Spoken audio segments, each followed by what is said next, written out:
जिस समय रावण मरणासन अवस्था में था, उस समय भगवान श्री राम ने लक्ष्मण से कहा कि इस संसार से नीति, राजनीति और शक्ति का महान पंडित विदा ले रहा है।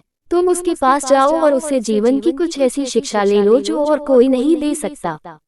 श्री राम की बात मानकर लक्ष्मण मरणासन अवस्था में पड़े रावण के सिर के नजदीक जाकर खड़े हो गए। रावण ने कुछ नहीं कहा। लक्ष्मण जी वापस राम जी के पास लौटकर आए। तब भगवान ने कहा कि यदि किसी से ज्ञान प्राप्त करना हो तो उसके चरणों के पास खड़े होना चाहिए, न कि सिर की ओर। ये बात सुनकर लक्ष्मण जाकर इस रावण के पैरों की ओर खड़े हो गए। उस समय महापंडित रावण ने लक्ष्मण को 3 बातें बताई जो जीवन में सफलता की कुंजी है। एक पहली बात जो रावण ने लक्ष्मण को बताई वह ये थी कि शुभ कार्य जितनी जल्दी होकर डालना और अशुभ को जितना टाल सकते हो टाल देना चाहिए, यानी शुभस्य शीघ्रम। मैंने श्री राम को पहचान नहीं सका और उनकी शरण में आने में देरी कर दी, इसी कारण मेरी यह हालत हुई।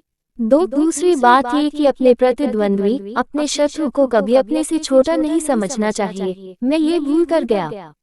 मैंने जिन्हें साधारण वानर और भालू समझा उन्होंने मेरी पूरी सेना को नष्ट कर दिया।